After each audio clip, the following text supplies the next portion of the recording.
it's good to know that you're still tuned to Good Morning Abuja. This morning, we did promise we were going to educate you a whole lot, and that is what we are just set to do. My guest is already in the studio with me. I am going to be discussing with Dr. Tina King. She is the founder CEO for Kezia Youth Empowerment Initiative. That's right. Good morning to you. Good morning. So nice to have you here. Nice to have you too. Thank you for having me. Absolutely. All right, and our discussion would center around breaking the cycle of vulnerability, empowerment, economic empowerment for women and girls in challenging times. Let us start this way, ma'am. So, why is there still a large percentage of girls and women who are tagged vulnerable in the first place? Thank you for that question. Girls are tagged vulnerable, and it's not something that started yesterday. Women and girls have been facing challenging times from way back. Women have been associated with the kitchen and the kitchen only, as if they are not relevant in other aspects of our socio-economic system. So girls are still going through even worse times now than what our mothers went through. Is again. I remember in some families when somebody has to drop out of school, Yes. it is the girl. Yeah, that's correct. If you're a girl, you cannot go to school. Instead, they put you into marriage at an early age. For what reason? I am not sure. But again, being a founder of an organization, Kezia Youth Empowerment, as you've alluded, these are some of the things that we have seen in our culture, that girls needs to be educated, needs to be included in society, and needs to be nourished and nurtured for growth of our population. Yes. Let's take a look at some of the primary barriers to economic empowerment for women and girls, in these challenging times. Primary barriers. Government. Our government, regardless of who is in office or in authority, whether federally or statewide, we need to start paying attention to our girls, reforming our policies, to include them in economic empowerment, in entrepreneurship. Our girls can no longer be in the back, be in the kitchen, but they need to be the backbone of our growing economy. Our men cannot do it alone. So most of these barriers, stigmatizing our girls, for one reason or the other, we need to now start, backing down from such activities, our aggression towards our women, and nurturing them towards economic empowerment.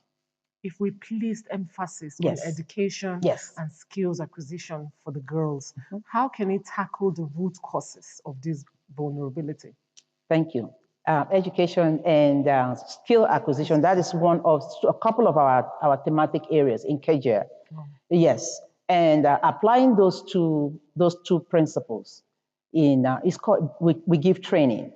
Like, for example, I'll give you an example of June. In June of this year, there was a school in Cuba, a junior secondary school, where the students could not even afford, their parents could not afford WAEC examination and the materials for them to take exams. We heard about this, Kezia heard about this, and we sprang into action to enable these students. That is just junior secondary school, the beginning stage in life. We went and we paid their junior, for 48 students. We paid their junior WAEC fees, we bought them these books, and that's part of the empowerment. Enable them. This is in this capital, Abuja, a school. In 2024? In 2024. Wow. Enable the students to take their exams. You Yes, did mention policymakers and governments. yes. What role can they actually play in promoting economic empowerment for women and girls? Our government can start creating new policies in pertaining to agriculture. Um, Let me bring an example of a best practice with Anyaisha Abubakar from Kaduna State.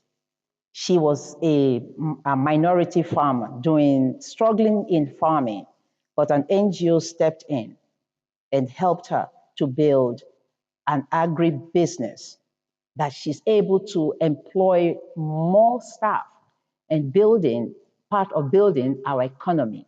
So reforming our policies, government reforming policies in terms of giving these women loans, enabling them, empowering them financially, and also helping them to build their skills, increasing their skills and knowledge in whatever capacity that they are in, whether it's in technology or in agriculture, in farming. Helping them to empowering them by giving them the funding they need, and as well as giving them the growth, the space to grow. Policy, social, and protecting them as well, because yes, from abuse, yes, because they have been marginalized. Yes, I'm so glad you mentioned technology. yes. The world is Yes. going tech. Absolutely. The world is absolutely going tech. So how can Absolutely. we leverage technology, to further empower these girls? Personally, I'm not a technology person. Okay. Yeah, yes, but nonetheless, that's what we see all around us. Even if you are holding a phone, it's technology. Yes. Yes. So skill acquisition, putting them in training, and they don't have to be in school for several years in order to gain technological knowledge or skills. 2, 3, 6 months the most. They gain this training.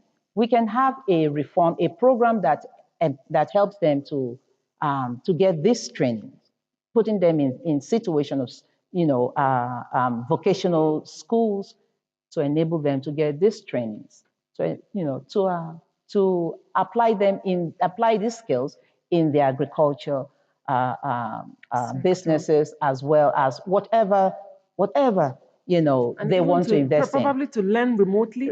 Remotely, of course. Remotely is good, but I would prefer these women. There are physical schools and institutions, or training ground, or vocational schools that these women can attend. Not many of them are good with computers. Okay. That they could be able to perform remotely, so they can always attend classes. Physically in their local communities. We should make this available to them. Because you live in a village doesn't mean you die in the village, gaining nothing from society. Nigeria belongs to our people, belongs to every one of us, whether you're male, you're female, you're a child. So it's time for us to actually start pouring into the lives of our youth, our young girls and women. Yes. Interesting discourse here on Good Morning Abuja today. The power of the girl is enormous. It's enormous what she's able to bring to the table and contribute meaningfully to national development. Stay with us on Good Morning Abuja. There is more insight into this discussion after the break. All right, welcome back to Good Morning Abuja, and we're here today discussing breaking the cycle of vulnerability, a panacea, to ending the disadvantaged position of women and girls in challenging times. And I have with me the founder, CEO of Kajia.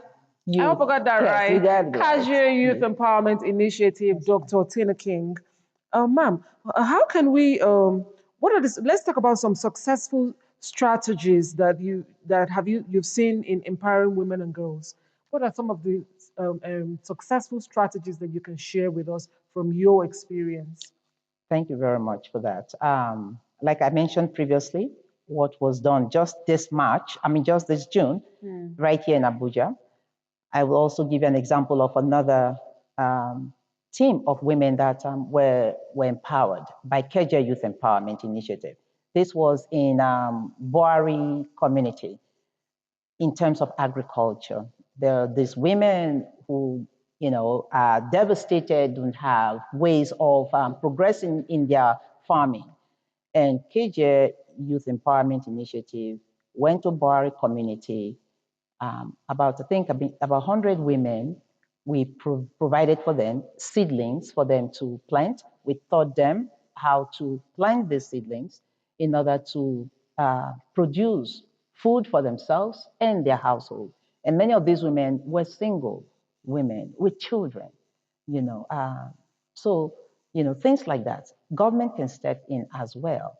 Private businesses can step in as well in helping women like this, empowering them in places of, in the sphere of agriculture.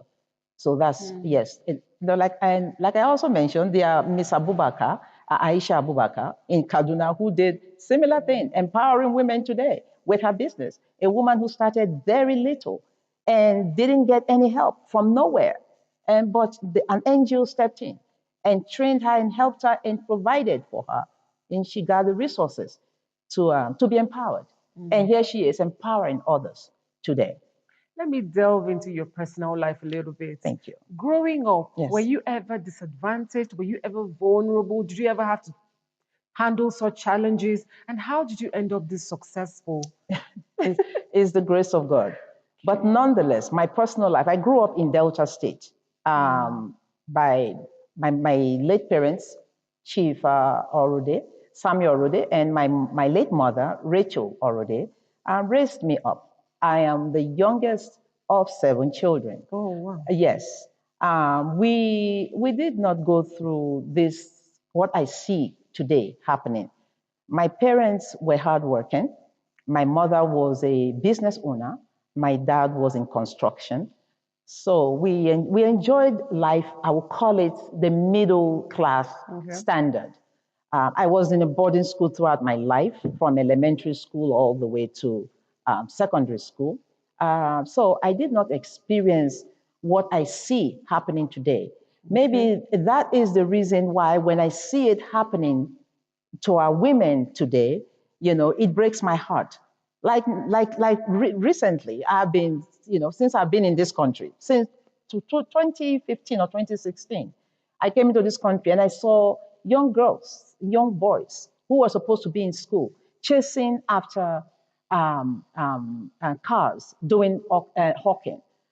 And Menial. yes, and I ask a question: why are these kids not in school? No one could answer me. They have to provide now for their parents. Back then, my parents provided for me, but now I see children selling oranges and different various commodities in order to fend for their parents, and it's unacceptable. Our children cannot be in the streets hawking when they are supposed to be in school. So I started Oshiba International Orphanage in the US. That was my first organization. However, when my organization, I wanted to extend it to Africa, they told me I could not have the same organization I was nurturing in the US. I could not extend it to African countries. That's how KGA was birthed. Wow. Yes, in the continent. So essentially, you would agree the family do have their role to play. Absolutely. The family has a major role to play. If my parents did not encourage me to go to school, I may have ended up not here today, But my parents appreciated education. They appreciated education, and hence I appreciate education. And I want to also impact lives. Kejia is just this is just the beginning stage. Kejia intends eventually to open a campus where children, underprivileged youth, will be nurtured through education and vocational building skills. Let's talk about societal norms. Yes. Family and by extension, society, community norms. Do you think that some of these societal norms, play roles in further depriving these girls of empowerment? Yes, absolutely. Let's talk about some of them. Absolutely. Society. Where they said there's a saying that your environment Molds you. polishes you or molds you. Right. So if your environment is not building you up, absolutely, you are destined for failure. So, how do we go about building people in our society? Not just people, but girls, women, and youth. Look at today, for example. There is this thing now, money laundering. Our youth are involved in. You know, where did they get it from? How did they become this corrupt? It's something that they saw in society. You know, did they learn it from home? Did they learn it from their politicians? You know, why would our children be thirsty to get rich overnight? Be thirsty, hungry to get rich overnight? No. So this is how society have ingrained the negative vibes in our children, in our youth, and they are chasing after such. So society can reverse that, create opportunity, job opportunity for our youth. Many of them are university graduates. Bring them in. Private businesses, government organization, institutions. Bring these children when they graduate, when they are done with their youth service, plug them into a place of employment where they can be more productive in society. And in turn, these people will continue to build our nation. Because if we continue in this trajectory, we may have no country in the end. If we keep allowing the next generation to keep getting involved in negative activities, then we'll be known for such as Nigerians. But God forbid, that won't be our portion. So that is why we are here as NGOs, to help to nurture, to help to build.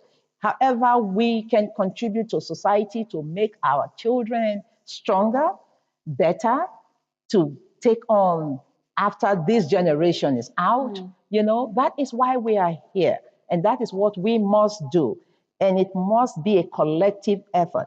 Both private business, NGOs, government institutions, let's come together and save our children, our women, and our youth. This is interesting, and I hope it will yield It- positive impact. But as yes. we wrap up now, Yes. let's quickly talk about any are there financial empowerment that these girls and women may cash into, at your initiative or any government policies that are already in place for them to access? But through our organizations, we basically we seek out, we try to partner with government and private institutions to help us to assist our girls and the current activities we are undergoing right now. For example, this coming weekend, we'll be addressing two separate schools, helping padding of our girls. That's another topic on its own, as well as helping our children with books. And then we'll be going on the streets, helping to feed the hungry, because you see the challenging times we are in. For one to eat one square meal is a problem. All right, I have to thank you so much for coming and empowering us and enlightening us this morning. We thank you. And keep up with the good work for humanity. Thank you so much. Appreciate it. Okay. Thank you. All right, that is the much we can take on that discussion, but not to worry. We'll take a musical break to bring you traditional musical, which will be a part of your morning delight. When we come back on the show, there is more. Stay with us.